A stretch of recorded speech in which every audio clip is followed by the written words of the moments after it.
Halo Schoolers. Halo Schoolers, perkenalkan nama aku Cindy Deborah atau biasa dipanggil Cindy. Kenalin, nama aku Nadia, biasa dipanggil Nadia.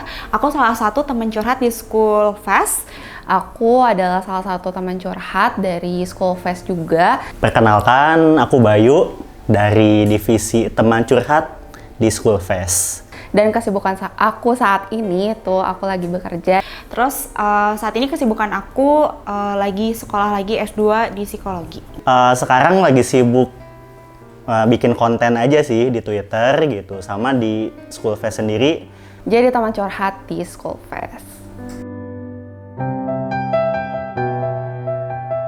Oke, kalau menurutku sekarang itu justru ada dua kelompok ya, ada dua tipe orang gitu.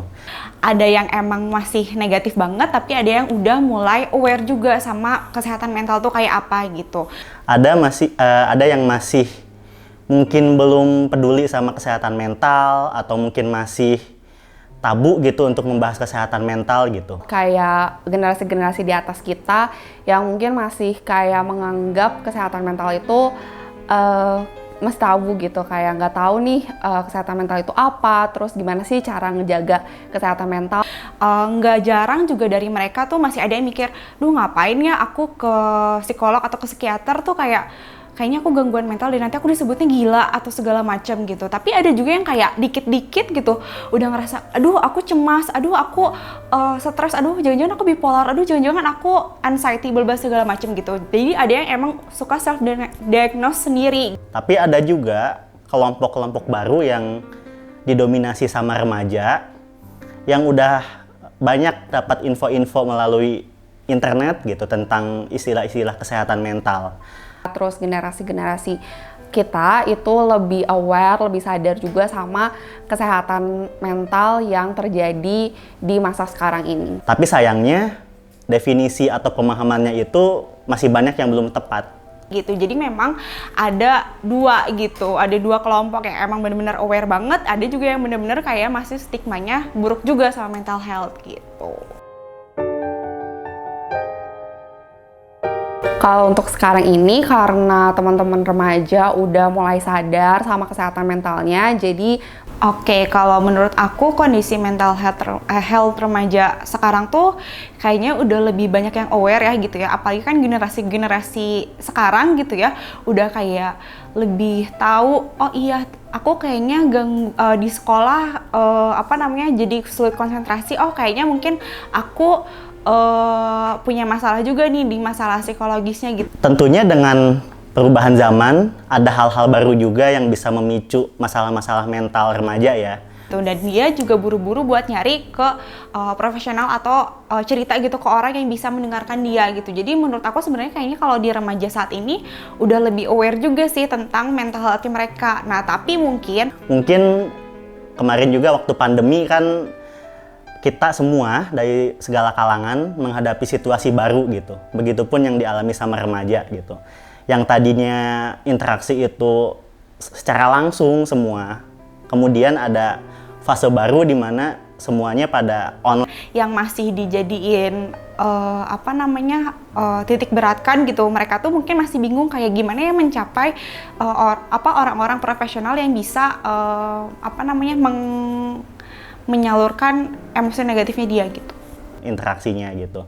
Jadi mulailah ada masalah-masalah seperti kecemasan lihat notif gitu, atau mungkin takut kalau misalkan ketinggalan info di gadgetnya gitu. Jadi ya gitulah, tentunya ada hal-hal yang baru di zaman sekarang itu. mereka bisa menjaga dirinya sendiri, bisa menjaga kesehatan mentalnya juga supaya mereka bisa balance, bisa seimbang antara kehidupan pribadinya, kehidupan akademiknya, dan kehidupan lainnya.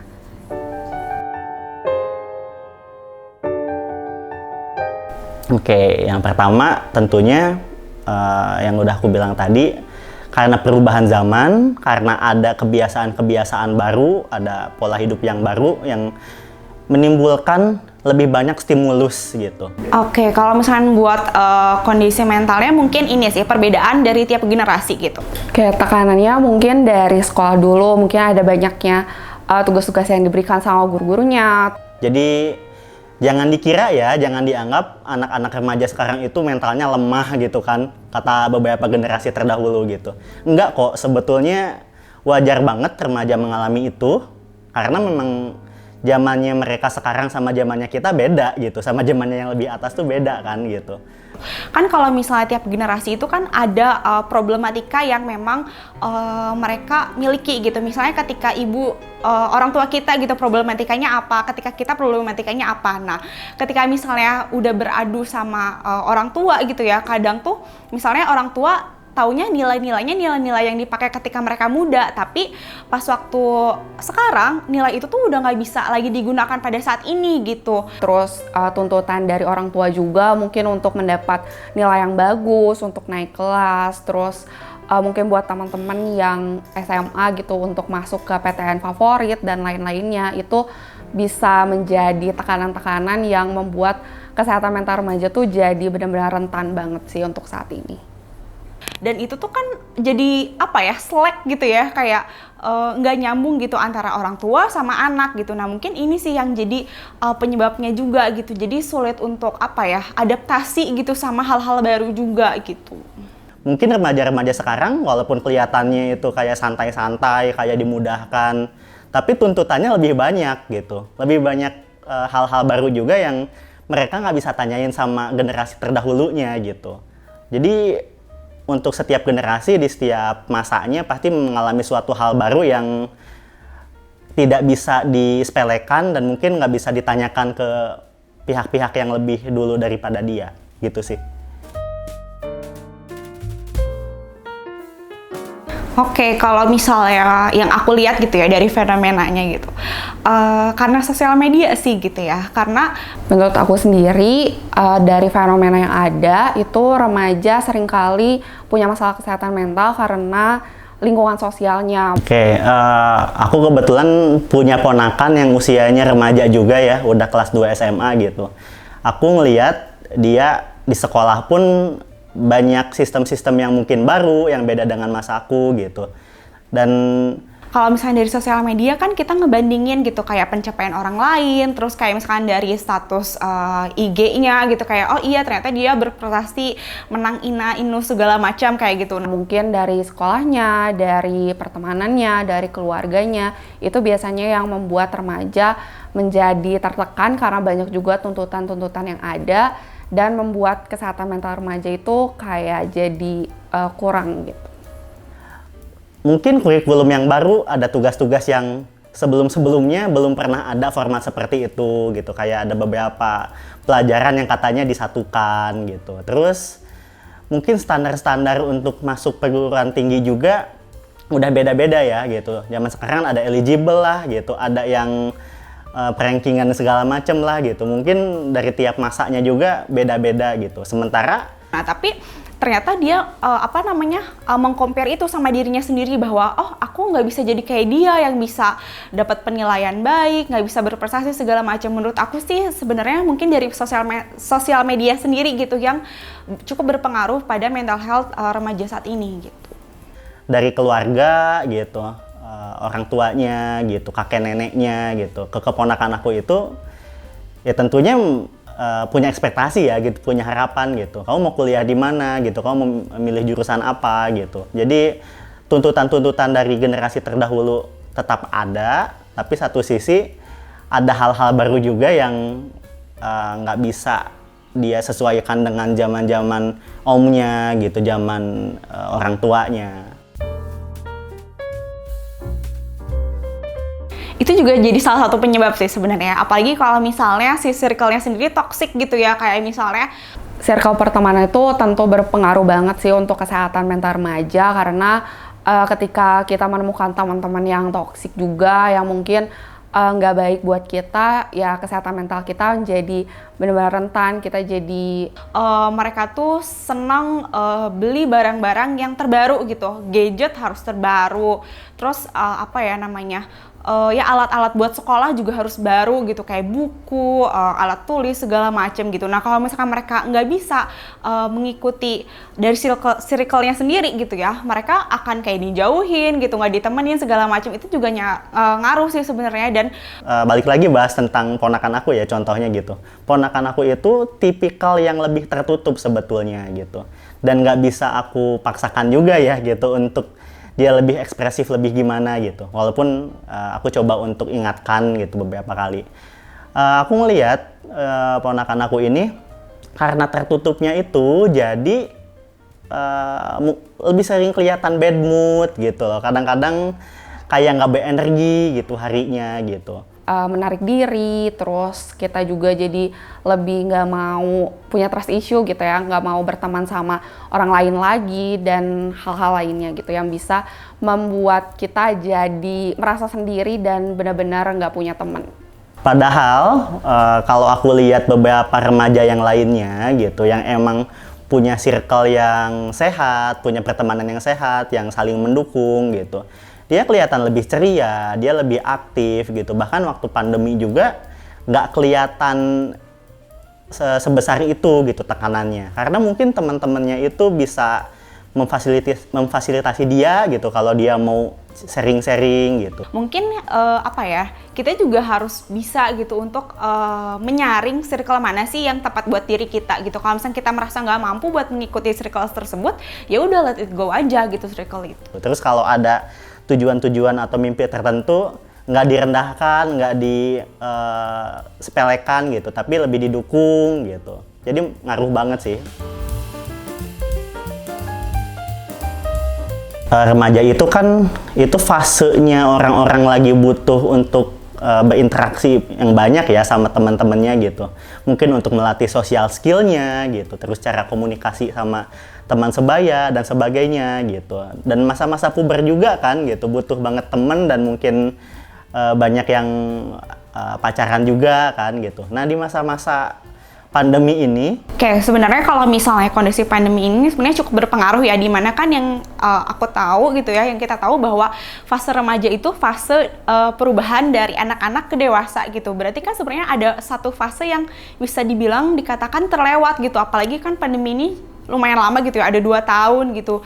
Kalau pandemi sendiri kan ada banyak tuntutan juga ya, ada tuntutan untuk beradaptasi dari keadaan yang normal, terus ke pandemi, terus sekarang juga ke new normal lagi gitu. Ada adaptasi itu yang membuat teman-teman mungkin kesulitan juga gitu untuk mengikuti fase-fase di pandemi ini gitu. Ada teman-teman yang tadinya senang untuk bersosialisasi, jadi harus menarik diri gitu karena belajar di rumah dan lain-lainnya. Terus jadi karena terbatasi itu, jadi mereka banyak merasa kesepian, merasa kosong gitu, merasa gabut. Dan dari gabutnya itu, dari nggak ada interaksi sama teman-temannya itu, akhirnya mulailah jadi banyak yang overthinking gitu, banyak waktu untuk melamun dan akhirnya bikin makin down gitu kan. Jadi harusnya masa remaja itu kayak dia tuh mencari identitas diri gitu. Nah dia nggak dapatkan identitas diri itu, jadi kurang gitu, kayak dia bersosialisasi sama orangnya kurang, adaptasi sama lingkungan barunya kurang gitu. Dimana kan sekarang seringnya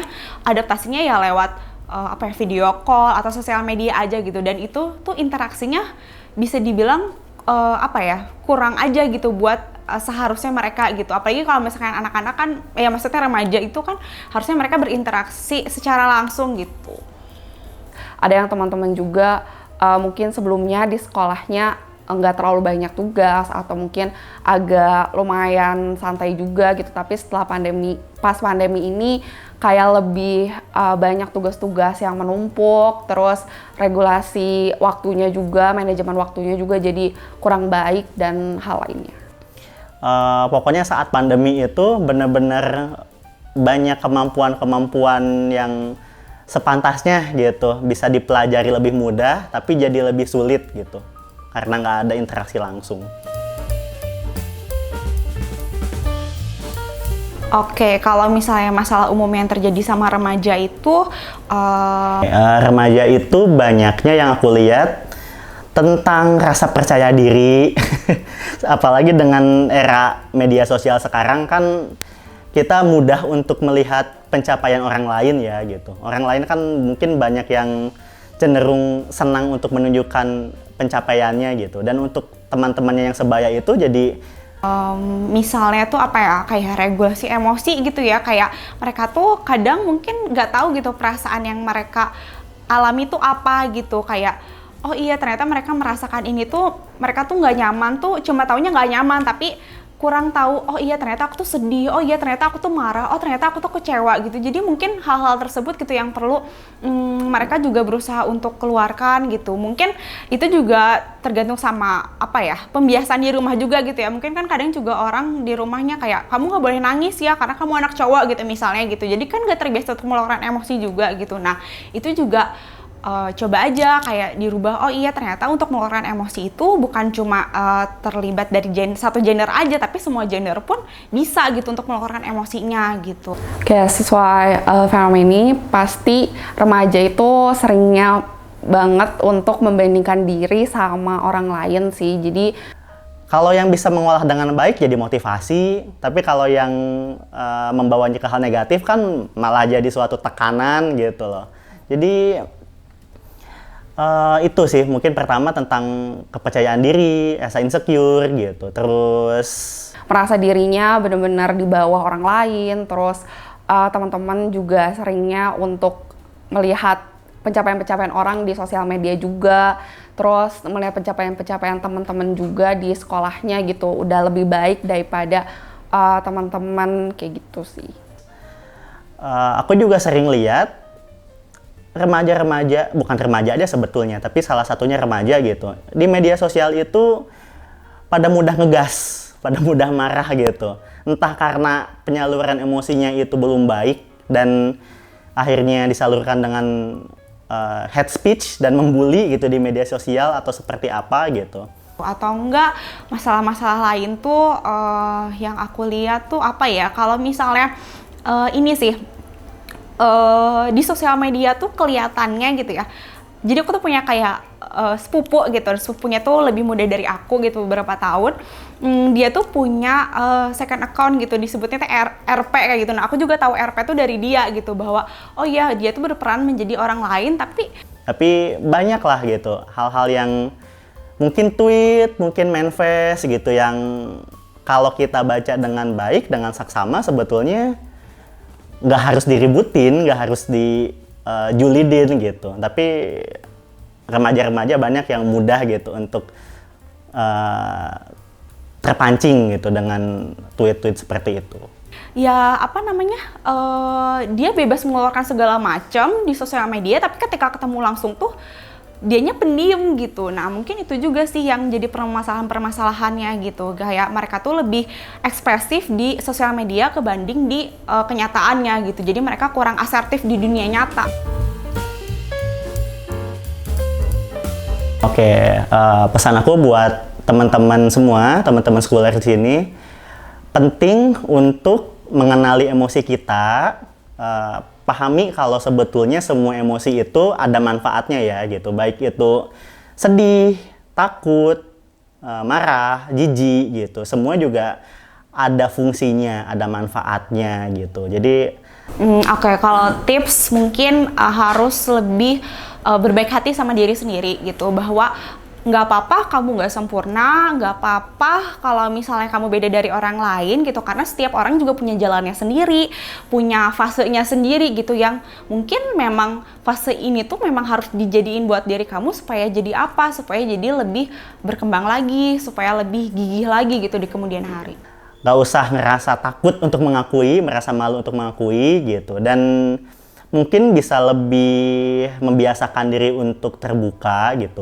Kayak teman-teman bisa fokus sama kelebihan diri sendiri, jangan terlalu sering untuk membandingkan diri sendiri sama orang lain. Mungkin kalau misalnya sumbernya sosial media, mungkin teman-teman bisa hiatus dulu dari sosial media buat fokus sama diri sendiri, fokus sama tujuan yang udah teman-teman bikin, yang udah teman-teman buat juga, terus maksimalkan kelebihan yang teman-teman punya, supaya teman-teman juga bisa menemukan value atau nilai dari diri teman-teman sendiri.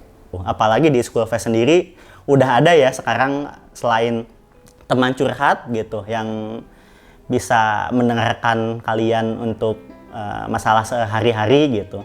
Ada juga yang mungkin masih bingung tentang jurusan, itu ada konsultasi jurusan juga gitu. Dan yang nggak kalah penting nih gitu, ada juga dari profesional nih sekarang di aplikasi Schoolfest gitu. Jadi teman-teman bisa banget kebantu untuk lebih terbuka tentang permasalahan mentalnya. Gitu sih. Sekian teman-teman, mudah-mudahan video ini bermanfaat buat kalian. Terima kasih udah nonton video ini gitu. Jangan lupa subscribe, like, and share. Jangan lupa untuk di like, di share, dan di subscribe. Terima kasih teman-teman udah menonton video ini. Jangan lupa di like, komen, dan subscribe ya. Oke, sekian dari aku. Dadah. Oke, udah sampai jumpa. Bye-bye. Bye-bye. Okay, so thank you.